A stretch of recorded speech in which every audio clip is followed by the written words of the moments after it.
Unity seems to be the narrative that leadership is driving. Take us through some of the sentiments that have been expressed.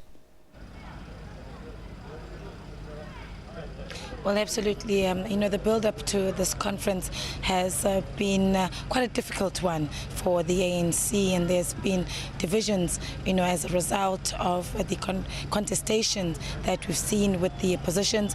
A lot of the delegates have really been focused mostly on the election of the new leaders and the party's leadership from the NEC throughout the briefings that they've been giving to us as members of the media, but also in their discussions with the delegates, talking about unity within the party and saying that this election is just something that is going to pass.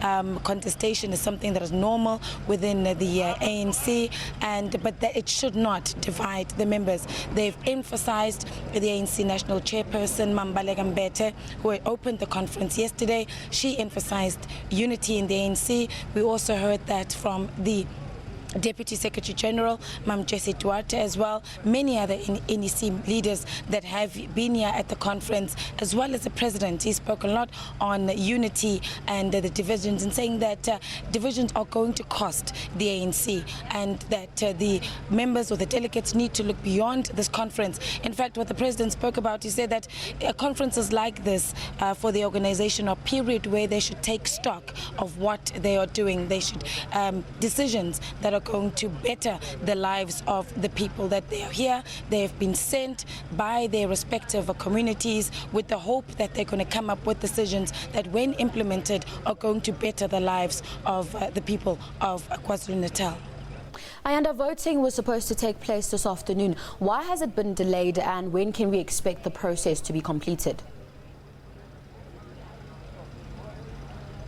Voting was delayed. In fact, it was supposed to have taken place yesterday. However, there was allegations of manipulation of the numbers, and as a result, there had to be a really tedious verification process that took almost half the night. In fact, it ended at around 6 a.m.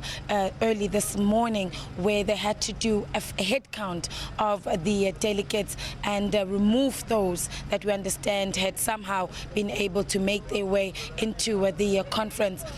Thereafter, of course, there were also the issue of nominations that had to take place after the verification had been done. So that process also took a while. And then the delegates who had actually spent the entire night here had to go get a bit of a rest before receiving the President, who had been waiting for since yesterday as well to deliver his keynote address. But all those processes and the issues around the verification, the nominations, they have all been resolved. And this evening, later on, we are expecting the election process to start. I don't know if you can see it behind me now. There are a few delegates are mingling around. What actually seems to have happened is that the commissions, which were in fact, who should have had the verification process not taken so long, or delays in that regard, they should have in essence started earlier this morning, the various commissions. So that is what we see in the delegates now. They're entering the different commissions, where they're now going to engage, as the leader has said, in robust